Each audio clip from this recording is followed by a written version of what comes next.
bahwa lutut dulu atau tangan dulu. Nah, bahkan kesimpulan-kesimpulan yang dilihat dalam kitab-kitab para ulama, ada yang lebih banyak mengutamakan lutut dulu dari tangan. Namun tidak berarti salah jika ada yang mendahulukan tangan, dan juga ada penjelasan seperti itu di kalangan para ulama. Kemudian tentang posisi tangannya, bahwa sejajar dengan bahu ketika sujud itu. Kemudian juga kita perlu melihat posisi kaki ketika sujud. Apakah kaki itu dirapatkan atau direnggangkan? Nah, itu ada pembahasan kita kemarin, itu Al-Burhan bin Muflih. Situ dia katakan bahwa wa yukrahu ay yulsifa baina ka'bai fi sujud. Makruh hukumnya menempelkan kedua kaki ketika sujud. Oleh karena itu dia dianjurkan wa yustahabbu ay yufarriqu baina qadamai. Disunnahkan memisahkan sebagaimana terpisahnya kanan dan kiri ketika berdiri. Kita kan sholat berdiri, kaki terpisah. Atau ada bapak ibu yang merapatkan kaki waktu berdiri sholat. Nah, sebagaimana ketika berdiri terpisah kanan dan kiri, begitu juga lah posisi kaki ketika sujud. Itu kata siapa? Kata Al-Burhan bin Muflih, ulama mazhab Hambali. Begitu juga ulama seperti Al-Qadhi Abu Tayyib, ulama mazhab Syafi'i. Tapi pada umumnya memang ulama menganjurkan memisahkan, kecuali belakangan. Nah, kecuali belakangan yang disebutkan oleh Syekh Nasiruddin Al-Albani. Jadi kalau kita baca sifat salat Nabi itu, Syekh Nasiruddin Al-Albani cenderung untuk memilih memisah, merapatkan antara kanan dan kiri. Ala kulli hal, yang rapat atau terpisah tidak sampai menyebabkan sholat menjadi batal. Salah satu yang dipilih, ada yang merapat, ada yang memisahkan, semua itu tidak sampai membatalkan sholat. Dan hal-hal lain tentang sujud ini boleh jadi kita akan diskusikan nanti. Tapi untuk subuh ini kita akan lanjutkan saja pada bab duduk antara dua sujud. Sujud sudah, sekarang duduk antara dua sujud. Bagaimana ketentuan duduk antara dua sujud? Nah, duduk antara dua sujud ini perlu kita bincangkan, kita kaji. Yang pertama, jenis duduknya. Masalah jenis duduk ini juga problem. Apakah duduk antara dua sujud itu duduk iftirash atau duduk tawarruk? Tawarruk itu artinya telapak kaki kiri keluar ke sebelah kanan. Yang biasanya dilaksanakan itu ketika tahiyat akhir, namanya tawarruk. Atau duduknya iftirash. Iftirash itu telapak kaki kiri diduduki di sebelah kiri kita. Wa nasabal yumna, lalu telapak kaki kanan ditegakkan, ditahan, ditekan sedikit jari-jari, ujung jari. Kemudian ujung jari itu menghadap ke kiblat. Wastiqbaluhu bi asabi'ihal qiblah, dihadapkan ke kiblat. Lalu kaki itu, telapak kaki kanan itu berdiri. Telapak kaki kiri diduduki sebelah kiri, telapak kaki kanan ditegakkan. Itu disebut dengan duduk iftirash. Nah, apakah duduk antara dua sujud itu tawarruk atau iftirash? Maka mayoritas ulama mengatakan duduknya iftirash. Dan itu tak ragu lagi kita, karena pada umumnya kita di negeri kita mengamalkan bahwa kalau duduk antara dua sujud duduknya iftirash. Iya atau tidak Bapak Ibu? Kan nggak ada yang duduk antara dua sujud tawarruk kan? Tetapi ada ulama yang duduknya tawarruk. Maksudnya kita tidak mengamalkan itu, tapi kita perlu tahu kok ada yang mengamalkan iftirash, bukan iftirash ketika duduk antara dua sujud. Nanti kita bahas juga dalil-dalilnya. Nah, sekarang secara umum mayoritas jumhur ulama menetapkan bahwa duduk antara dua sujud itu jenis duduknya duduk iftirash. Hadisnya disebutkan dalam Sunan An-Nasa'i. Min sunnah an tansibal qadam al-yumna wastiqbalu bi asabi'il qiblah wal julus 'ala al-yusra. Duduknya di atas telapak kaki kiri. Untuk jenis duduk ini dia nanti ada problem pada sholat yang memiliki satu tahiyat. Apakah sholat yang memiliki satu tahiyat itu duduk tahiyatnya masih duduk iftirash atau tawaf? Nah, itu diperbincangkan di kalangan para ulama. Tapi kita fokus dulu ke duduk antara dua sujud. Di antara bacaan duduk antara dua sujud itu dalam Sunan Abi Dawud misalnya Allahumma ighfirli warhamni wa'afini wahdini warzuqni, ada 5 permintaan. Pangkalnya Allahumma ighfirli, yang kedua warhamni, yang ketiga wa'afini, yang keempat wahdini, yang kelima warzuqni. 5 poin. 1 hadis pertama. Hadis kedua 5 juga, Rabbi ighfirli warhamni wajburni warzuqni warfa'ni, 5 juga. Hadis yang ketiga yang pendek, Rabbi ighfirli yang paling pendek. Yang keempat, Allahumma ighfirli warhamni wajburni wahdini warzuqni, 5 juga, 4. Yang ke selanjutnya semua antara 5 dengan 3 dan 2. Tidak ada hadis secara khusus menjelaskan bahwa ada 8 permintaan. Lalu apakah salah yang 8 yang kita baca selama ini? Nah, itu dibincangkan juga tuh belakangan ini, dulu gak ada masalah nampaknya. Belakangan ini diperbincangkan. Rabbi ighfirli warhamni wajburni warfa'ni warzuqni wahdini wa'afini, itu 8. Nah, apakah yang 8 itu bersumber dari hadis-hadis Nabi? Orang yang memahami agama tekstual harus seperti hadis. Enggak akan jumpa yang 8. Tak ada hadis yang 8. Tapi apakah boleh atau tidak, hadis itu kalangan ulama fikih membahasnya. Ini sebahagian orang hari ini berpijak pada teks, kaum tekstualis. Oleh ulama kita disebut nasdiyun. Kelompok nas maksudnya orang-orang tekstualis. Dia tidak akan mau beramal kalau tak ada teksnya persis. Sehingga kalau dicek bacaan sholatnya, ditanya, Bapak kan harus seperti hadis. Ya, coba baca doa antara dua sujud, dibacanya Rabbi ighfirli warhamni wajburni warfa'ni warzuqni wahdini wa'afini wa'afani. Di mana hadis yang tepat? Tidak akan jumpa tuh hadis seperti itu. Itu bukan hadis satu utuh. Itu kumpulan beberapa hadis yang digabungkan oleh ulama dan itu bersifat ijtihad. Oh, bisa ternyata dalam bab sholat ini ijtihad. Ah, itulah perlu ngaji fikih. Boleh nggak berijtihad dalam bab tauqifi? Ini kan masalah sholat ini tauqifi.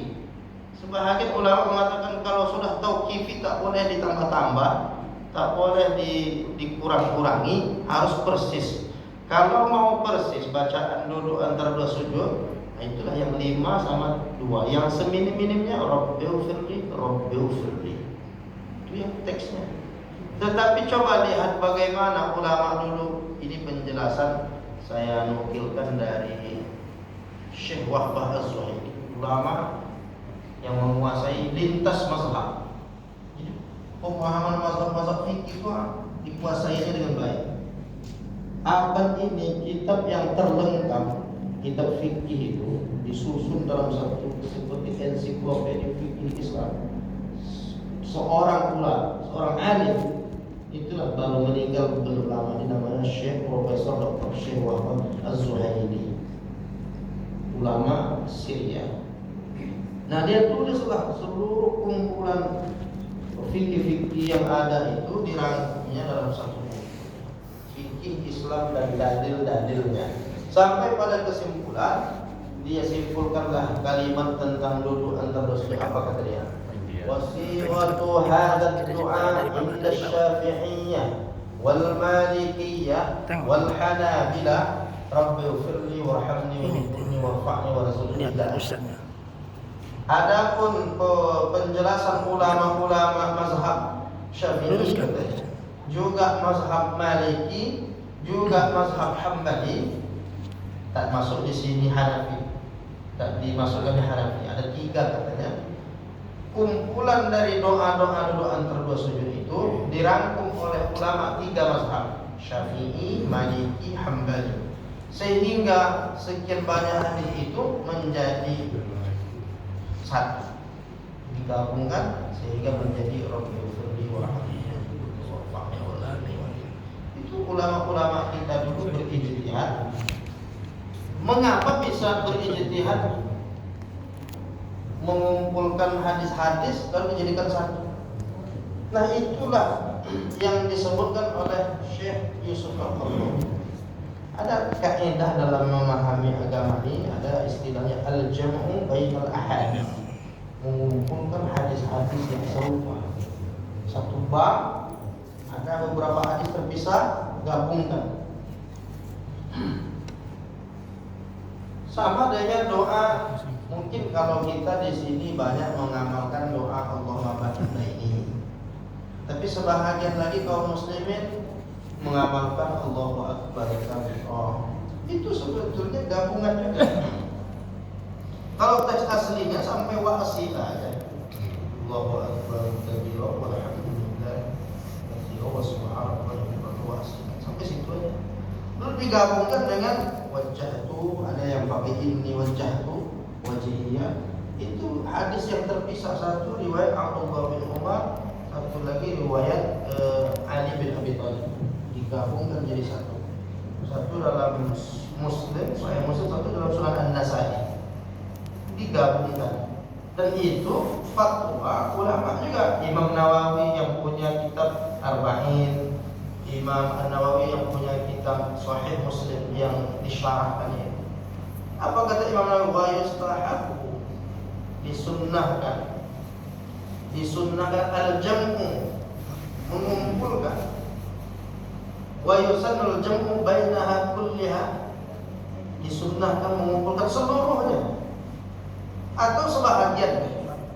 Nah, jadi itu bukan sembarang juga ulama yang berijtihad. Termasuklah duduk antara dua sujud itu mengumpulkan beberapa hadis, paling tidak ada 5 hadis ini sehingga menjadi satu.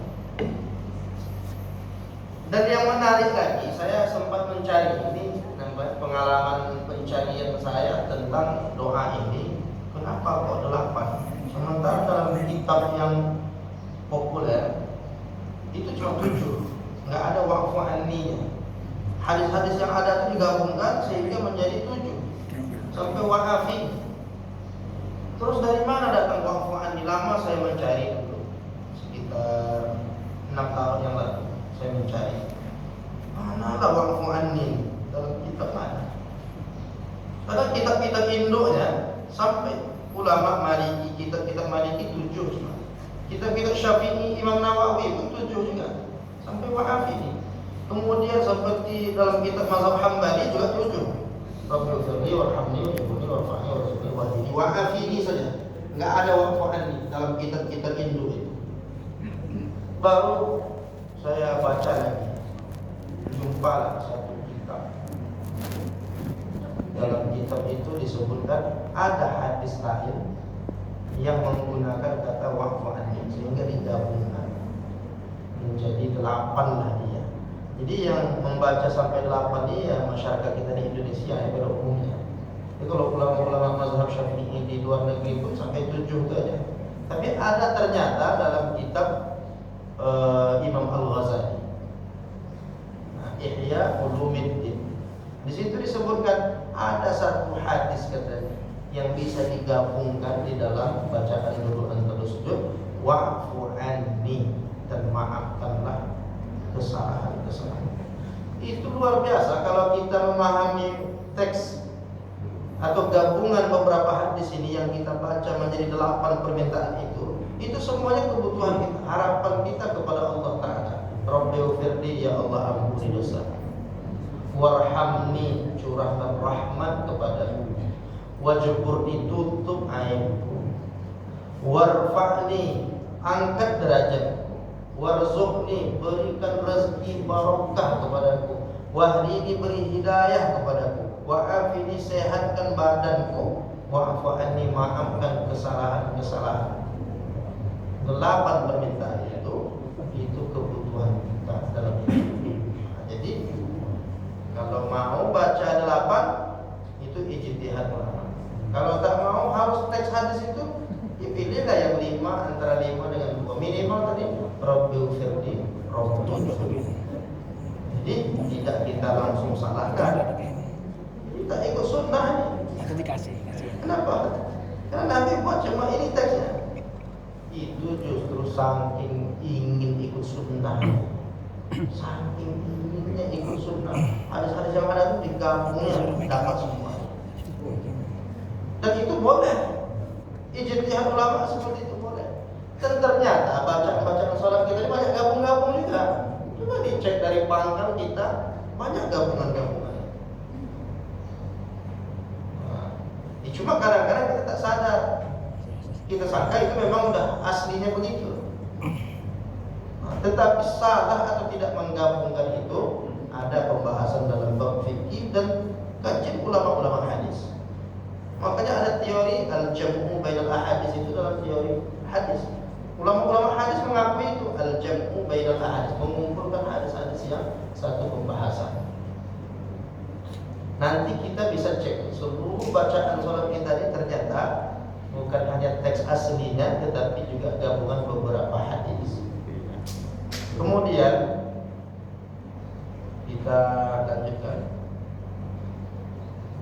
Ada orang ketika selesai dari dulu antara 2 sujud, dia sujud lagi. Kemudian dia mau berdiri rakaat kedua. Dia bertumpu. Satu bertumpu dengan telapak tangan, satu lagi bertumpu dengan kepala tangan. Nah itu diperbincangkan juga oleh para ulama. Ada Syekh Albani yang menguatkan harus mengepalkan tangan. Tetapi ada ulama lain seperti Syekh Ibnu Utsaimin, ini ulama kontemporer juga, mengatakan tidak mesti begitu. Yang penting tujuannya adalah supaya tidak jatuh. Tujuan bertumpu itu supaya tidak jatuh. Dan itu dianggap Nabi melakukan itu di akhir-akhir hayatnya. Jadi rasa-rasa mau jatuh, jadi dia perlu bertumpu. Dan itu pula ada hadis dalam Sahih Bukhari, yang dalam Sahih Bukhari itu i'tamada ala batni rahatihi. Nabi bertumpu dengan telapak tangannya. Nah, kenapa banyak hari ini prakteknya dengan kepala tangan? Nah, itu karena memang Syekh Albani memasukkan hadis yang problem. Sebetulnya hadis itu problem, muskil. Dimasukkannya dalam kumpulan hadis sahih, sehingga orang merujuknya langsung ke judul hadis sahih, langsung diamalkan. Tapi kalau kita lihat cek penjelasan Al-Hafiz Ibnu Hajar Al-Asqalani, kemudian Imam An-Nawawi, itu kan ulama-ulama luar biasa. Ibnu Shalah, wa qala Ibnu Shalah fi kalamihi 'ala al-Wasit. Imam Ibnu Shalah, ulama hadis yang populer. Apa kata dia? Hadis tentang mengepalkan tangan la yasihhu, tidak sahih kata dia. Ini ulama hadis. Wala yu'rafu, tidak dikenal. Wala yajuzu an yuhtajja bihi, tidak boleh berhujjah dengannya. Itu pendapat Imam Ibnu Shalah. Yang kedua pendapat Imam Nawawi. Ini bukan untuk mempertentangkan, ini untuk melihat ternyata sudah dibahas ulama dulu. Imam Nawawi mengatakan hadza haditsun dhaifun.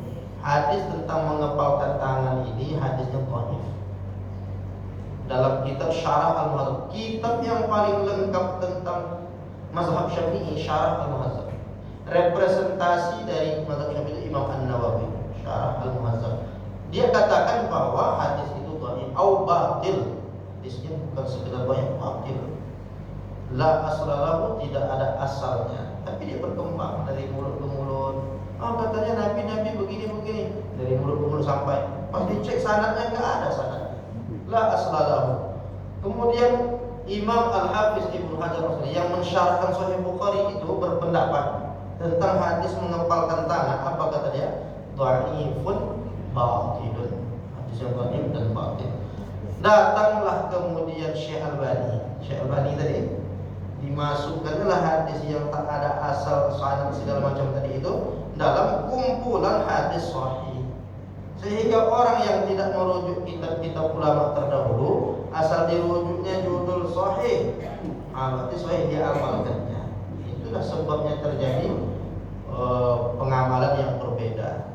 Kita baru tahu, baru sadar mengepalkan tangan ini sejak kapan? Zaman-zaman dulu pernah ada Bapak Ibu melihat orang mengepalkan tangan? Zaman-zaman dulu kan? Ini belakangan. Karena Syekh Albani ini ulama kontemporer. Dia baru meninggal tahun 99. Jadi sezaman dengan kita hidupnya. Sebelum tahun 2000 meninggal dia. Dan buku itu baru masuk tahun 2000. Buku Syekh Albani itu masuk ke negeri kita tahun 2000. Di situlah banyak orang. Saya sempat juga mengamalkan itu dulu, tapi saya tidak nyalakan. Cuma mengamalkan, oh berarti ini ada ternyata dah dibahas oleh ulama sebelumnya.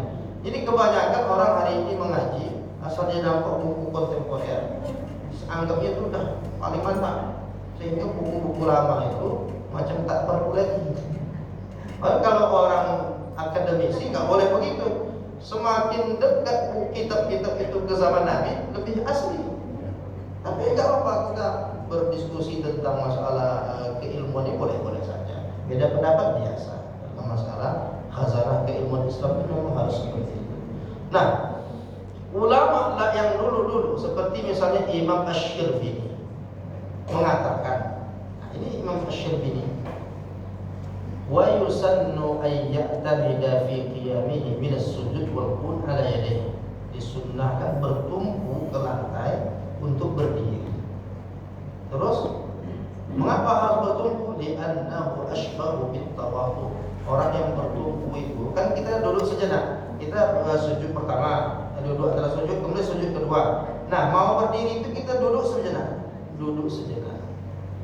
Nah, mau berdiri kemudian kita bertumpu ke lantai. Nah, bertumpu ke lantai ini tujuannya apa? Kata Imam Asy-Syirbini, bit-tawadhu, untuk menunjukkan sikap tawadhu, rendah hati. Masih muda nih, kuat fisiknya, tak bertumpu bisa berdiri. Tapi karena dia tawadhu, dia tetap juga bertumpu. Itu di antara tujuan satu. Yang kedua, wa a'wanu lil musalli. A'wanu menolong. Dapat menolong orang yang sholat, terutama orang yang sakit pinggang. Selesai payah nanti mau bertumpu. Menolong maksudnya orang yang sakit atau sudah tua, jadi dia perlu tumpuan. Dari mana sumbernya? Kata Imam Asy-Syirbini, wa lithubutihi fis sahih, dan dia terdapat teks pengamalan ini dalam hadis sahih, dalam Sahih Bukhari. An fi'lihi sallallahu alaihi wasallam, perbuatan Nabi sallallahu alaihi wasallam tentang cara bertumpunya. Gimana cara bertumpu Nabi? Wa kaifiyatul i'timali ay yaj'ala batna rahatan. Nabi itu kalau bertumpu, dia letakkan batna, perut tangannya. Kalau ini zuhrun, kalau ini batnun. Perut tangan itu apa? Kalau punggung tangan itu tangan. Kalau perut tangan ya telapak tangan. Nabi bertumpu dengan telapak tangan. Wa butuna asabihi, bukan hanya perut tangan. Perut tangan itu ya ini. Bukan hanya perut tangan, termasuk perut jari-jarinya. Itu jangan disebut perut jari kan. Tapi istilah itu perut telapak tangan dan perut jari. Berarti dia tumpu lepas. Bukan begini ya. Maksudnya bukan seperti itu. Lepas sampai nempel ke lantai. Jari-jari ini telapak tangan sama telapak jari atau perut jari-jari menempel semuanya ke lantai. Alal ardi di atas tanah. Wasawa'un fihi al-qawiyyu wad-dha'if. Yang mempraktekkan begini, baik dia orang yang kuat maupun lemah, tetap disunnah. Sunnahnya kalau mau berdiri dari sujud kedua, duduk sejenak, bertumpu. Gimana namanya? Bertumpu dengan telapak tangan. Itu yang dijelaskan oleh ulama-ulama terdahulu. Kemudian mungkin lebih bagusnya kita diskusi aja untuk melengkapi yang kurang-kurang ini menjelang kita sholat isya ya. Silakan kalau ada pertanyaan baik terkait tentang ini atau yang masih belum selesai tentang sujud kemarin atau yang lain-lainnya juga kita diskusikan saja. Setuju Pak Ibu? Setuju. Silakan kalau ada pertanyaan. Yang mana dulu? Iya Pak, silakan Pak. Terima kasih Pak Ustaz. Jadi tadi sudah diterangkan ada yang perizinan yang ini kalau kan ada yang mengatakan yang bagus begini gitu Ustaz. Ya, ada yang mengatakan itu yang kita pakai yang mana? Yang bagus itu kita aja pakai. Yang bagus itu kita mana? Nah itulah pembahasan kita tadi itu kan. Saya kan tidak menyatakan yang mana dipakai, ya kan? Saya menjelaskan. Tapi bagus Pak, nanti Bapak ingin tahu kan? Saya menjelaskan ada ulama yang cenderung menganjurkan kepala tangan. Ada juga Bagus semua. yang dengan telapak tangan. Bagus semua. Nah hadis tentang kepala tangan ini dinilai oleh banyak ulama hadisnya dhaif, lemah. Sementara hadis yang dengan telapak tangan hadisnya dalam Sahih Bukhari. Kalau saya cenderung yang Sahih Bukhari ini, tetapi saya tidak langsung menyalahkan. Kenapa? Karena Syekh Albani ini diambilnya hadis yang bermasalah ini dimasuk dalam kumpulan hadis sahih, sehingga mengapa orang melakukan itu? Karena dia mudah baca judulnya kumpulan hadis sahih. Dia nggak salah juga, dia berarti percaya sama Syekh Albani ya? Nah, oleh karena itu kalau kita pakai husnul dzan ya mungkin boleh jadi dia sudah yakin itu sahih, ya silakan aja. Terus kalau ada nanti orang lain yang mengatakan saya yang cenderung Sahih Bukhari itu telapak tangan, dia nggak salah. Nah, jadi sama-sama boleh. Nah disitulah Syekh Ibnu Utsaimin mengambil jalan tengah. Apa kata Syekh Ibnu Utsaimin? Boleh kedua-duanya. Maksudnya boleh memilih salah satu. Jadi orang kalau mau bertubuh bisa dengan kepala tangan, bisa dengan telapak tangan, bahkan kata dia au bi ghairihi ma, boleh selain keduanya. Jadi kalau selain keduanya mungkin dengan ujung jari aja. Kan ada orang bukan telapak tangan, ujung jari sedikit aja. Dia kalau dua itu kan telapak tangan sama kepala tangan. Selain keduanya mungkin ujung jari, mungkin sebelah tangan, tidak dua belah. Nah itu katanya boleh-boleh aja. Kelihatan kekuatan. Nah gitu Pak ya jawabannya ya. Kalau Bapak tanya saya pakai yang telapak tangan. Lebih kuat kayaknya. Ya. Bertumbuh ini kan bisa begini. Wallahu a'lam bishawab. Nah gitu Pak ya. Dan jangan menuduh saya menyalahkan yang kepala tangan. Tidak menyalahkan. Cuma saya punya pilihan kan gimana mengamal kedua-duanya gimana cara? Rakaat pertama gini, kedua gini. Enggak. Pilih salah satunya untuk kita tetap menghormati amalan. Itu Pak ya. Terima kasih. Baik. Saya gini Mas. Silakan. Sini Pak. Mas, ini dua. Wah, ada rumus. Tinggal salah satu. Ya.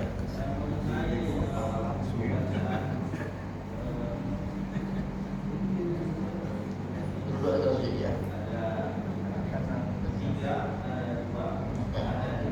Ada 5. Teks asli.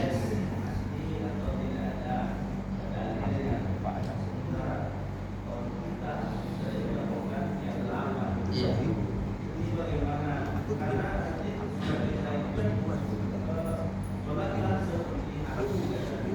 Ya. Lupa mau.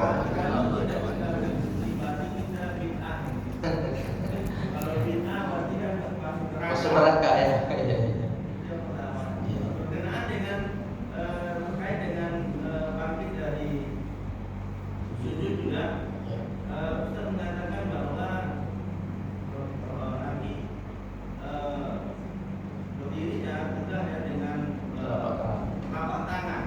Sementara ini juga disampaikan boleh di antara yang dua ini. Ini juga kan kasusnya kan mengada-ada.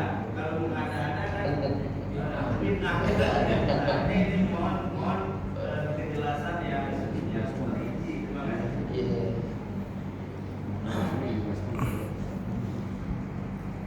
Panjang pembahasannya.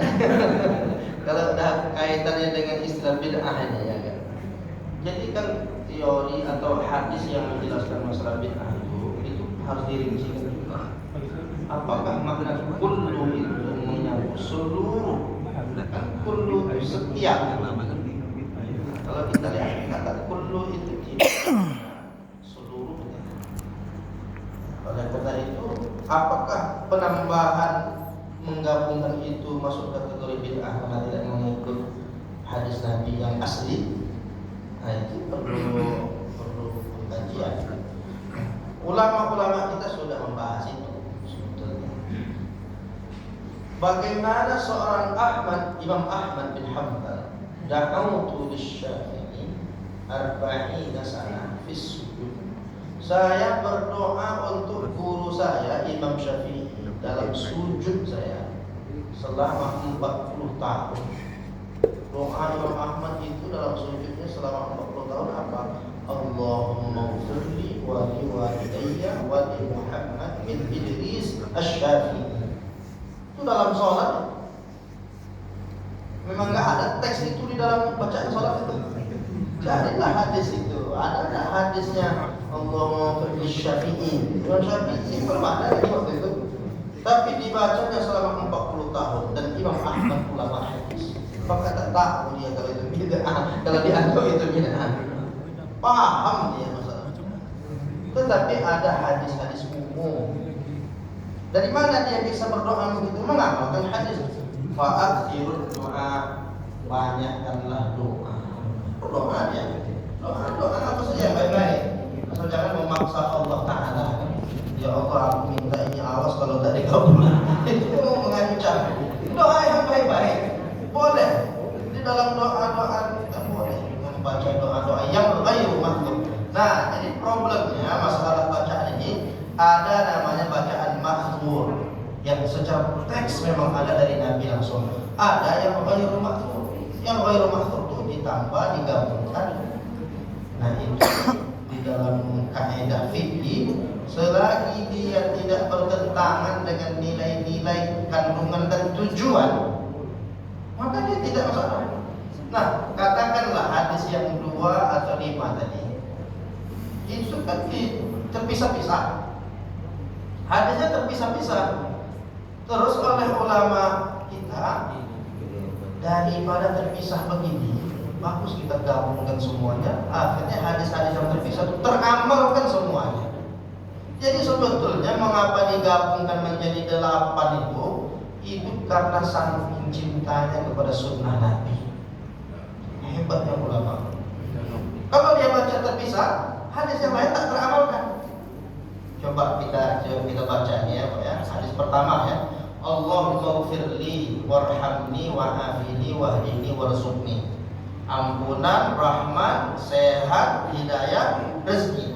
5 permintaan. Hadis kedua, ampunan, rahmat, tutup aib. Kemudian rezeki, angkat derajat. Ada sama ampunan sama. Ya udah, kalau ampunan sama sekali aja baca. Jangan baca 2 kali. Tapi ditambahkan yang tak ada wajib murni enggak ada, gabungkan wajib murni. Itu ijtihad ulama. Akhirnya apa? Setelah digabungkan semua hadis yang terpisah ini, maka dapatlah semuanya menjadi 8 permintaan. Artinya ketika membaca 8 itu, semua hadis-hadis yang terpisah sudah tergabung. Begitulah inginnya mengikut sunnah Nabi. Ini bukan berarti menentang hadis Nabi. Orang yang menggabungkan hadis-hadis Nabi dalam satu amalan bukan sedang menentang Nabi, tapi dia sedang mengikut sunnah Nabi.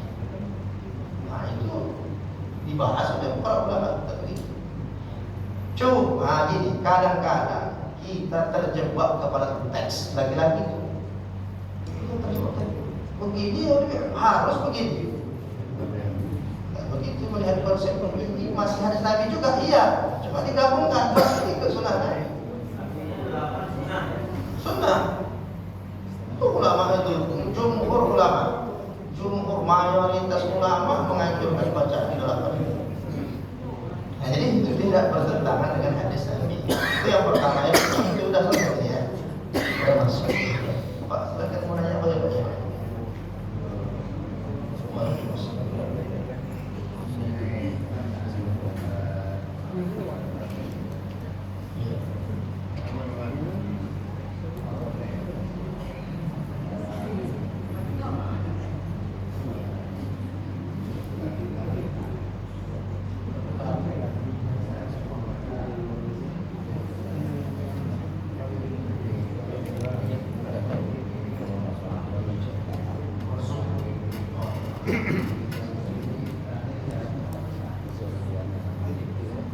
Apakah boleh? Itu penggabungan itu tidak berarti harus tersusun seperti yang sudah kita hafal 8. Itu ijtihad ulama, yang penting ada hadis-hadis itu di dalam. Itu kan hadis semua di dalam itu yang digabungkan. Jadi kalau kedua ini di belakang tak masalah. Yang penting ada 8 permintaan itu, dan itu semuanya bersumber dari hadis. Jadi mau kita dulukan Rabiul Firlinya atau di belakang kan, itu tidak sampai merusak makna. Yang penting di dalam doa itu ada 8 permintaan. Nah itu kan ijtihad. Jadi katakan ini yang menyusun 8 itu siapa? Ijtihad ulama.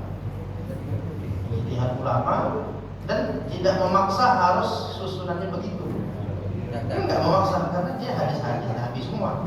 Jadi boleh aja diawalkan. Intinya ada 8 permintaan dan semuanya adalah bacaan-bacaan duduk antara 2 sujud yang digabungkan. Gitu Pak ya? Tidak ada masalah. Ustaz, Ini dulu Pak. Ya saudara Pak. Salam. kamera terakhir tanya.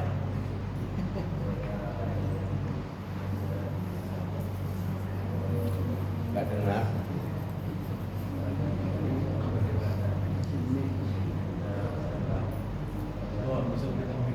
Ada. Keras. Hah? Keras ya. Nggak bisa. Belum jatuh. Belum. Keras. Ya. Anaknya dikeluarkan dulu. Kurang nyaman ya. Kalau dekat kemari ya. Kemek mana?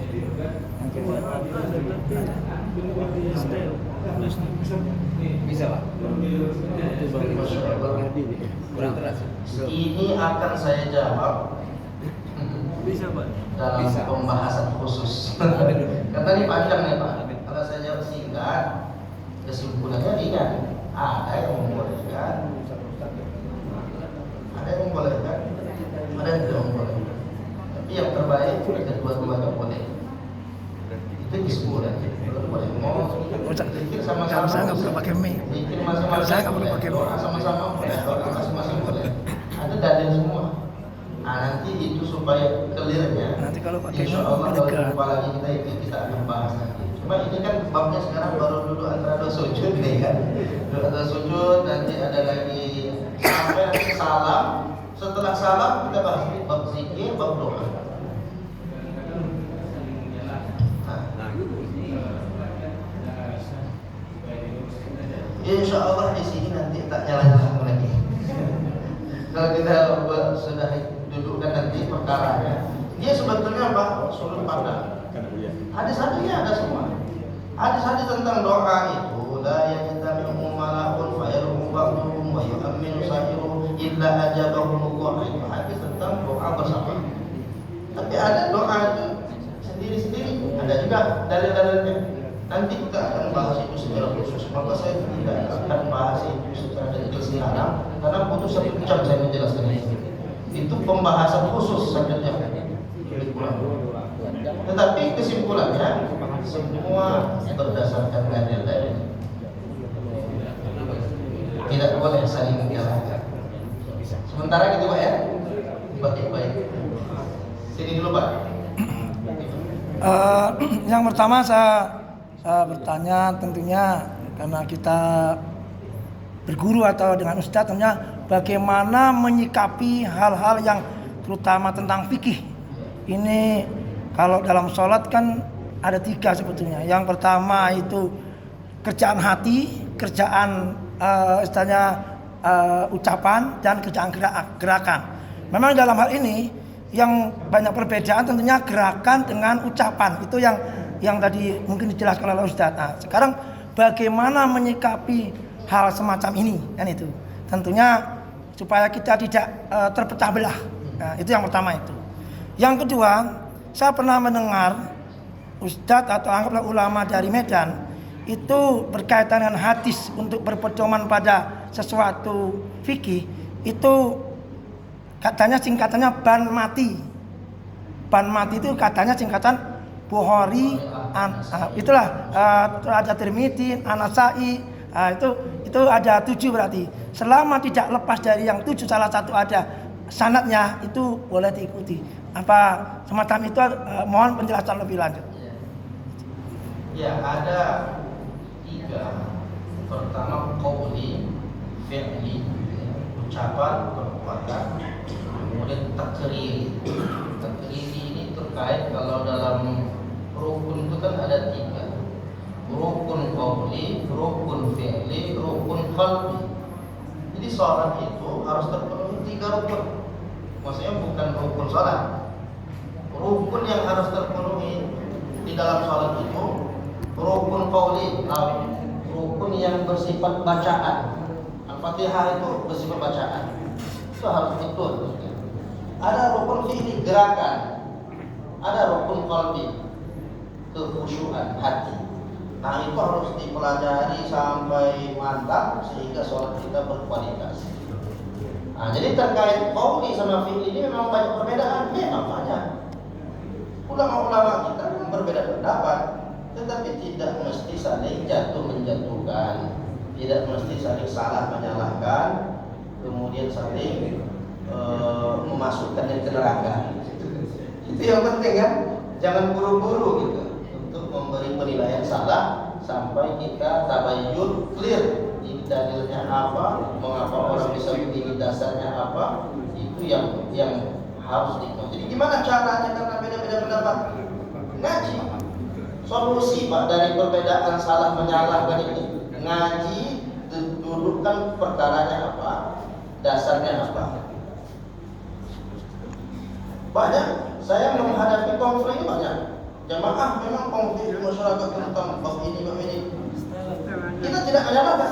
Bapak berkeyakinan itu tidak. Nah, orang lain berkeyakinan ini tidak. Ya.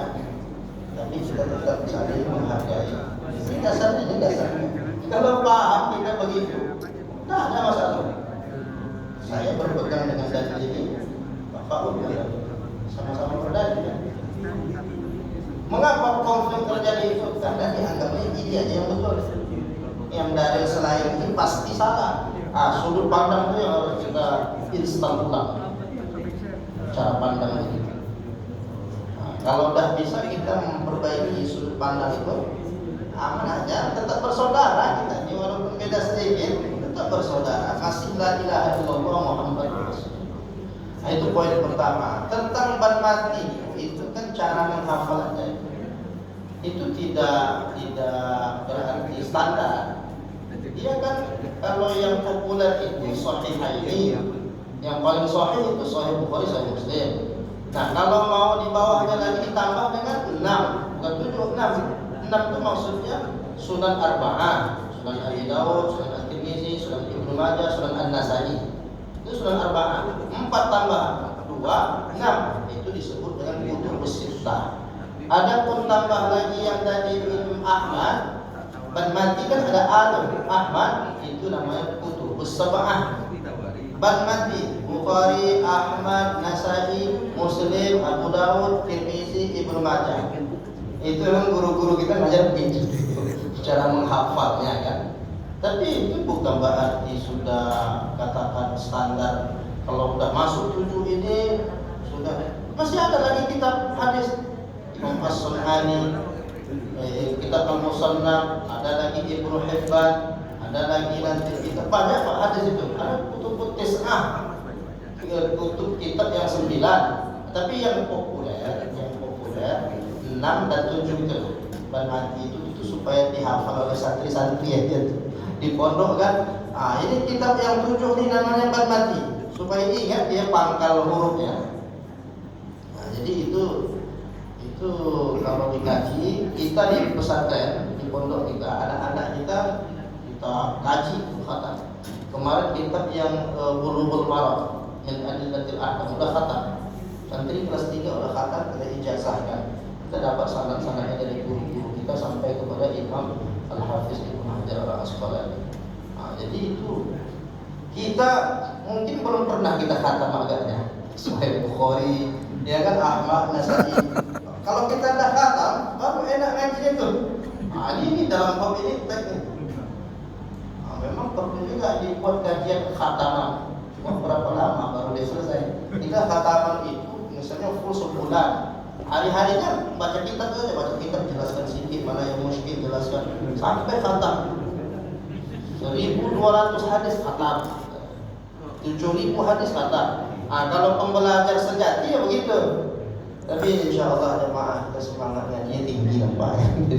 Insya Allah akan terus ngaji sampai banyak wawasan keilmuan kita tentang hadis-hadis Nabi dan kaifiat sholat ini khususnya. Itu dah lupa ya. Ya Pak, silakan.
Itu panjang juga jawabnya.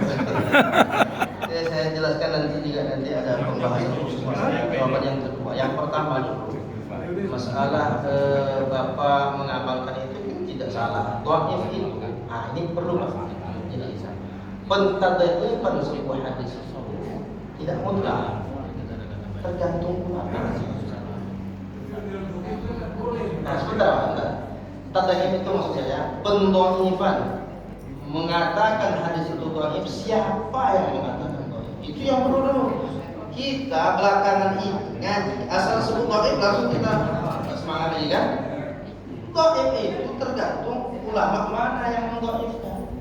Maka saya sebut tadi hadis dhaif memang kata siapa?